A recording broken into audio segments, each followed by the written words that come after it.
ఏఐతో ఉద్యోగాల కోతలు, artificial intelligence ప్రభావం ఐటీ రంగంపై భారీగా పడుతుంది.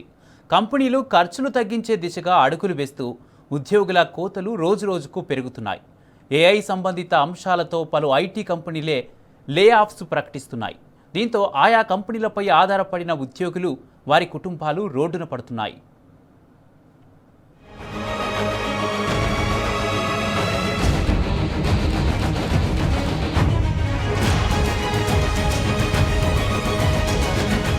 టెక్నాలజీ ప్రపంచంలో విప్లవాత్మక మార్పులకు కారణమైన ఏఐ ఇప్పుడు ఉద్యోగాలపై ప్రభావం చూపుతోంది.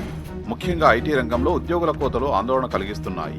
ఓపెన్ ఏఐ వచ్చాక ఐటీ రంగంలో విపరీతమైన మార్పులు చోటు చేసుకున్నాయి. ప్రపంచవ్యాప్తంగా ఎన్నో కంపెనీలు ఉద్యోగుల సంఖ్యను తగ్గించుకున్నాయి. Google, Microsoft, Amazon, Meta, Oracle, Accenture వంటి పెద్ద సంస్థలు మాస్ లే ఆఫ్స్ ప్రకటించాయి. ఇప్పటికే చాలా కంపెనీలు రకరకాల పనులకు ఏఐ టూల్స్ ను వాడుతున్నాయి. భవిష్యత్తులో ప్రపంచ టెక్ దిగ్గజ కంపెనీలు కొత్త రకం ఏఐలను డెవలప్ చేసే పనిలో పడ్డాయి. ఇప్పటికే పలు రంగాల్లో ఏఐ మూలంగా వేల సంఖ్యలో ఉద్యోగులు ఉపాధిని కోల్పోయారు.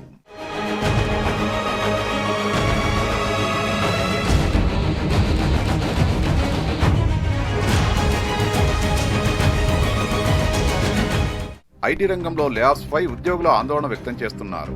లే ఆఫ్స్ కు బదులు కంపెనీలు ఉద్యోగుల నైపుణ్యాలు పెంచడానికి తొలి ప్రాధాన్యమిస్తూ వారి నైపుణ్యాలను పెంచే శిక్షణ కార్యక్రమాలపై దృష్టి పెట్టాలని కోరుతున్నారు. ఉద్యోగాలకు భద్రత కల్పించేలా చర్యలు తీసుకోవాలని సూచిస్తున్నారు. ఉద్యోగం నుంచి తొలగించినప్పుడు తప్పనిసరిగా పరిహారాలు చెల్లించి ఇతర రక్షణలు కల్పించాలని కోరుతున్నారు. ఏఐ వినియోగం పెరిగే కొద్దీ ఐటీ రంగంలో అనిశ్చితి, లే ఆఫ్స్ భయాలు పెరుగుతున్నాయని ఐటీ ఉద్యోగులు వాపోతున్నారు. 2000 నుంచి 2020కి ఇప్పుడున్న 2025కి చూస్తే కనుక మనం చాలా చేంజెస్ చూసాం ఐటీ ఇండస్ట్రీలో. ప్రస్తుతం ఏదైతే టెక్నాలజీస్ ఉన్నాయో దాని ట్రాన్స్ఫర్మేషన్ చూసాము.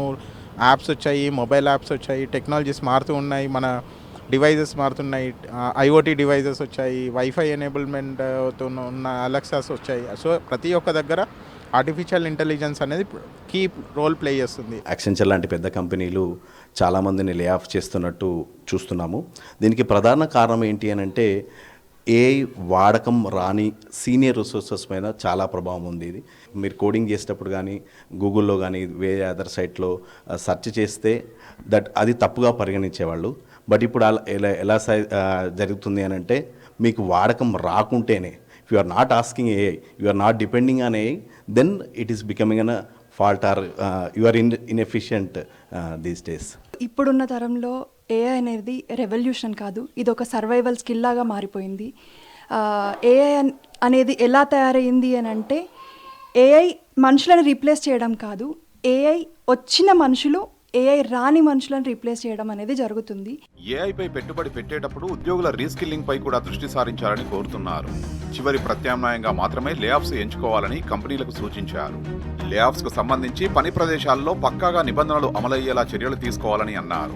తప్పనిసరిగా నోటీస్ పీరియడ్స్, న్యాయపరమైన పరిహారాలు దక్కేలా చర్యలు ఉండాలని డిమాండ్ చేస్తున్నారు. తెలంగాణ ఫామ్ అయిన తర్వాత చూస్తే ఆల్మోస్ట్ 30% రేషియో పెరిగింది. మనం చూస్తుండే కనుక ఆ 30% రేషియో ఎక్కడ పెరిగింది అని అంటే ఐటీ ఎంప్లాయీస్లోనే పెరిగింది. కంపెనీస్ వచ్చాయి, టెక్నాలజీ వచ్చింది, ట్రాన్స్ఫర్మేషన్ జరుగుతుంది, ఎంప్లాయ్మెంట్ జరుగుతుంది. సో ఎంతైతే తీసేయడం జరుగుతుందో దానికి అనుగుణంగా 2x రేట్లో తీసుకోవడం కూడా జరుగుతుంది. సో రెండు ప్లస్ అండ్ మైనస్ ఉన్నాయి.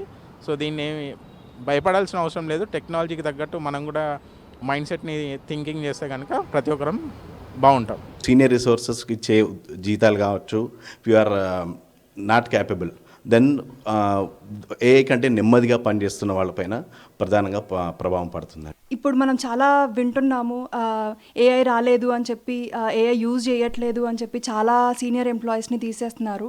ఇది చాలా బాధపడాల్సిన విషయమే. ఎందుకంటే ఒక కంపెనీలో 10-15 ఏళ్ళ నుంచి పనిచేసి ఫస్ట్ నుంచి లాస్ట్ వరకు అన్నీ చూసుకున్న ఒక వ్యక్తిని నువ్వు ఒక టూల్ యూజ్ చేయట్లేదు అని తీసేయడం అనేది ఇది అసలు చాలా అంటే చాలా బాధాకరమైన విషయము.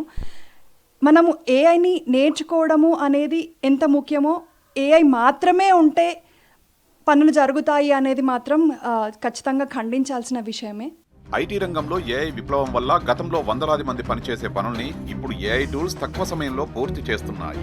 దీనివల్ల కంపెనీలు తమ రీస్ట్రక్చరింగ్ లో భాగంగా మానవ వనరుల అవసరాన్ని తగ్గించుకుంటున్నాయి. పాత తరం సాఫ్ట్వేర్ నైపుణ్యాలకు కాలం చెల్లిపోతోంది. కొత్త టెక్నాలజీలకు అలవాటు పడిన సీనియర్ ప్రొఫెషనల్స్ పై కూడా ఈ ప్రభావం తీవ్రంగా ఉండడం ఖాయం. పలు కంపెనీలు పనితీరు ఆటోమేషన్ పేరుతో ఉద్యోగుల్ని ఒక్కసారిగా తొలగించడంపై ఐటీ ఉద్యోగులు మండిపడుతున్నారు.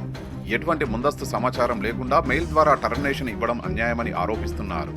ఏళ్ల తరబడి కంపెనీల కోసం పనిచేసిన వారిని ఒక్కసారిగా బయటకు పంపించడం దారుణమని ఆవేదన వ్యక్తం చేస్తున్నారు. ఏఐ రావడం చాలా మంచిదే చెప్పాలి అని అంటే, ఎందుకంటే మనకి తప్పులని ఎత్తి చూపేది ఏఐ. ఎందుకంటే అది తప్ప ఒప్ప అన్నది మనకు తెలియదు. ఫర్ ఎగ్జాంపుల్ మనం సోషల్ మీడియాలో చూస్తే కనుక చాలా వరకు ఫేక్ న్యూస్లు కానీ ఏదైనా కంటెంట్ ఫేక్లో వస్తుంది. దాన్ని అనలైజ్ చేసే ప్రాసెస్ ఏఐకి క్యాపబిలిటీకి ఉంది. మనం కరెక్ట్గా యూటిలైజ్ చేస్తే కనుక ఏఐకి చాలా స్కోప్ ఉంది. కొత్త టెక్నాలజీ తీసుకురావడం అనేది సరైన నిర్ణయం, బట్ మనుషులను బలి చేసి కాదు. ఇప్పుడు చూస్తే ఏఐకి డేటా ఏంటనేది తెలుసు, బట్ ఎమోషన్స్ తెలియవు.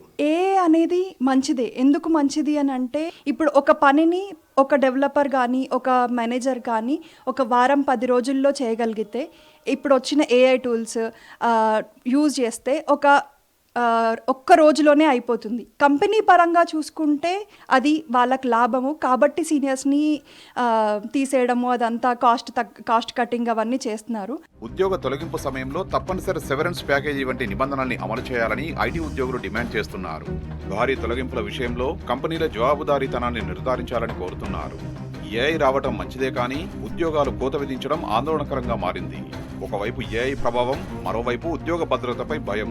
ఈ పరిస్థితిలో ఐటీ ఉద్యోగుల భవిష్యత్ ఏ దిశగా వెళ్లబోతోందనేది గందరగోళంగా మారింది.